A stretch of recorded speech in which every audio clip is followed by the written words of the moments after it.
안녕하세요. 한국천문연구원 박석재입니다. 오늘은 시간여행에 대해서 설명해 드릴까 합니다.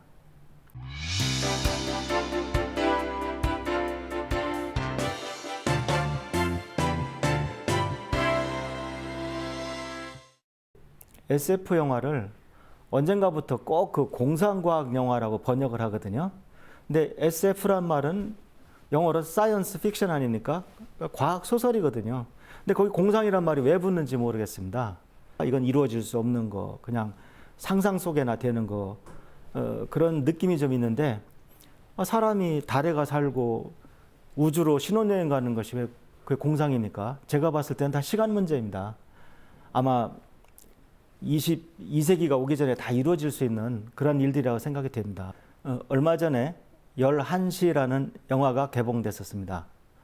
바로 이 11시라는 영화의 주 내용이 바로 시간 여행이었습니다. 이 타임머신 영화는 우리가 어떻게 좀 세련되게 더 우주에 가까이 갈 수 있을까 하는 차원에서 우리 과학기술자들이 이렇게 전폭적으로 의무량으로 지원해서 만들어진 영화였습니다. 이제 그럼 본격적으로 이 영화의 가장 중요한 스토리, 시간 여행에 대해서 설명해 올리겠습니다. 이 웜홀은요, 사실 블랙홀 이론 중에서도 가장 어려운 부분입니다. 그래서 쉽게 얘기하는 것은 좀 한도가 있는 것 같아요. 그래서 제가 오늘 제 저서 중에 아이들 상대로 쓴 블랙홀이 불쑥불쑥이라는 책이 있습니다. 그 책에 나오는 이제 캐릭터, 남자아이, 여자아이를 가지고 잠깐 설명해 올리겠습니다. 우리가 예를 들어서 블랙홀로 이제 점프를 해서 내려간다고 한번 가정해 봅시다. 화면을 보시면은 똑똑한 여학생이 5, 4, 3, 2, 1 해서 점프하면은 남학생이 번지 점프를 합니다. 그래서 밑에는 이제 블랙홀이 기다리고 있는 겁니다. 자, 그럼 어떤 일이 벌어질까요? 남자아이가 이제 악 하면서 비명을 지르면서 이제 블랙홀로 떨어집니다. 근데 1초 후, 1분 후, 1시간 후, 하루 뒤 이렇게 시간이 지날수록 접근을 하는데요. 실제로 그 블랙홀 표면에 도착하진 않습니다. 근데 여기서 중요한 거는 위에서 그 여학생이 봤을 때 그렇다는 겁니다. 그래서 위에서 보면요. 떨어지는 어린이가 1초, 뭐 1분, 아무리 시간이 지나서 심지어 1년이 지나도 그 표면에 떨어지질 않습니다. 물론 그 남학생은 이제 악 하면서 이제 떨어져서 이제 죽게 되겠죠. 그 블랙홀의 표면 이제 사건의 지평선에 도착을 합니다. 여기에는 상당히 어려운 수학이 하나 숨어 있습니다. 우리가 초등학교 때부터 분모가 0이 되면 안 된다. 분모가 0이 되면 안 된다. 그렇게 굉장히 강조해서 우리가 배웠잖아요. 근데 우주에서 분모가 0이 되는 곳이 딱 두 군데가 있습니다. 블랙홀 주위에 있는 사건의 지평선, 영어로 이벤트 허라이즌이라고 합니다. 그 다음에 빛을 가지고 관측할 수 있는 이론적 한계를 우주의 지평선이라고 합니다. 그걸 또 영어로는 이제 카스믹 허라이즌이라고 합니다. 그래서 두 가지 경우에는 이제 어떤 물리량들이 바로 분모가 0으로 갑니다. 분모가 0으로 가게 되면 어떤 일이 벌어질까요? 그러니까 분모가 0으로 가게 되면 분자가 막 커지는 거죠. 아무리 분자가 0.1이라도 분모가 0.000000001이면 그 숫자는 큰 숫자가 되지 않습니까? 그래서 일반 상대성 이론에서는 블랙홀의 그 사건의 지평선에 접근하게 되면 분모가 0이 돼서 분자가 무한대로 갑니다. 그 분자 중에 바로 그 시간의 간격이 들어가 있는데 그 시간의 간격이 무한대로 되는 것입니다. 그래서 위에서 관측자가 봤을 때는 남학생이 떨어지는 걸 끝내 볼 수가 없습니다. 그러니까 SF 작가들이 이걸 보면은 어떻게 보였을까요? 아, 블랙홀 주위에서 시간이 정지하는구나 이렇게 느낄 수가 있습니다. 그래서 바로 시간이 정지한다는 것은 정지시켰다가 만일 다른 블랙홀로 이동만 시킬 수 있다면은 시간을 벌 수 있다 이렇게 상상들을 한 거죠. 우리가 뉴턴이 중력을 발견할 때 사과를 얻어맞았다고 얘기를 하죠. 예. 그래서 그 중력을 기술하는 그 과학자들은 꼭 그 사과를 많이 인용을 합니다. 예. 그래서 저도 지금 여기 사과 그림을 하나 그려놨습니다. 이 그림을 보시면은 벌레가 지금 사과 속을 뚫고 이렇게 가고 있습니다. 벌레가 이 사과를 이렇게 기어가면은 굉장히 시간이 오래 걸리겠죠. 근데 우리가 구멍이 있어서 빨리 가게 되면은 우리가 시간을 벌 수가 있겠죠.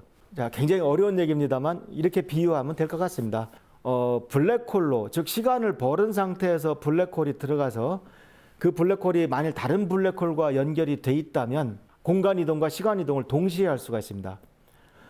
그래서 이걸 갖다가 실제로 웜홀이라고 합니다. 이 웜홀이란 말이 굉장히 고상한 학술 용어가 아니고 직접 번역하면은 바로 벌레구멍이 되는 겁니다. 그러니까 영어로는 WORM인 거죠. 이 사과가 그러니까 어떤 휜 시공간이라고 하면은 이 한 구멍에서 다른 구멍까지 가는 그런 지름길로서 이제 벌레구멍이 등장하게 된 겁니다. 근데 문제가 하나 생겼습니다. 블랙홀은 다 알다시피 뭐든지 빨아들이기만 합니다. 천체 물리학 차원에서 좀 거시적인 관점에서 보면은 블랙홀은 놀부와 같습니다. 뭐 이것도 내 거, 저것도 내 거, 모든 걸 다 빨아들이는 겁니다. 그러니까 만일 블랙홀이 연결돼 있으면 이쪽에서 들어가는 거는 쉽지만 웜홀을 통해서 나갔을 때 과연 그쪽 바깥에도 블랙홀인데 나갈 수가 있느냐? 그게 바로 이제 SF 작가들의 발목을 잡았던 겁니다. 근데 이 고민이 풀렸습니다. 원래 SF 작가들은 여기서 하나 발명을 합니다. 그래서 화이트홀이라는 것을 발명을 합니다. 그러니까 화이트홀이라는 것은 발명된 겁니다. 과학의 대상이 아닙니다. 뭐든지 빨아들이는 블랙홀이 있으니까 뭐든지 내놓는 화이트홀도 있을 거 아니냐. 그렇게 해서 발명된 겁니다. 천체 물리학적으로 증명이 된 것은 아닙니다. 그런데 1974년에 스티븐 호킹이 놀라운 주장을 하게 됩니다. 블랙홀은 놀부가 아니라는 겁니다. 그러니까 흥부처럼 주기도 한다는 겁니다. 그래서 이제는 블랙홀이 그렇게 빨아들이기만 하는 것이 아니라 내놓을 수도 있다. 그런 새로운 개념을 과학적으로 증명을 하게 됩니다. 특히 블랙홀 중에는 현미경으로 봐도 안 보이는 아주 미니 블랙홀이 있습니다. 그런 미니 블랙홀들은 거의 화이트홀과 마찬가지입니다. 그래서 순식간에 그 입자만한 블랙홀들은 아주 급격한 그 증발을 해버리기 때문에 거의 폭발처럼 보입니다. 그래서 화이트홀이 어느 정도 이제 과학적인 입지를 갖게 됐습니다. 우리가 보통 축을 그릴 때 시간축이 휘었다는 생각은 참 하기 어렵습니다. 근데 실제로 현대 우주론 모델 중에서도요. 예를 들면 괴델이라는 사람이요. G O 우물라우트 DEL이라는 그 학자가 만든 우주론은요. 시간축이 이렇게 휘어 있습니다. 시간축이 휘어 있어 가지고 우리가 과거로 가면은 미래로 갈 수도 있고 미래로 가면 과거로 갈 수도 있습니다. 그래서 우리가 공간축만 휘어 있는 것이 아니라 이론적으로는 모든 것이 가능합니다. 지금 일반 상대성 이론에서 가장 유명한 교과서를 오늘 제가 가지고 나왔습니다. 중력, 그래비테이션이라는 유명한 교과서입니다. 과연 여기 이런 웜홀이 나오느냐? 나옵니다. 근데 웜홀의 그 학술적인 용어는요, 아인슈타인, 로젠, 브릿지입니다. 즉 우리말로 하면은 아인슈타인과 로젠의 다리, 건너가는 다리라는 뜻입니다. 보시면은 이것이 하나의 우주고 이 하나가 다른 우주입니다. 그럼 이 웜홀은 영원히 이렇게 붙어 있느냐? 그렇지가 않습니다. 이 웜홀은요 수명이 있습니다. 그래서 우리가 역학적으로 굉장히 불안하다. 실제로 11시라는 영화를 보시게 되면요, 바로 제가 자문한 부분인데 웜홀이 딱 일정 기간 동안 열려 있습니다. 그래서 그 안에 돌아와야 합니다. 그것이 바로 이제 웜홀의 수명이 들어간 것이죠. 사실 웜홀이라고 하는 것은 천체 물리학에서 굉장히 어려운 존재고, 그다음에 이것을 어떻게 시청자분들한테 최대한 쉽게 설명할까 고민도 많이 했습니다만, 다행히 11시라는 영화가 있어서 오늘은 그 영화를 위주로 제가 나름대로 일반 상대성 이런 교과서까지 보여드리면서 웜홀에 대해서 한번 정리해 봤습니다. 재밌으셨는지 모르겠습니다. 그럼 오늘 설명은 여기서 마치도록 하겠습니다. 감사합니다.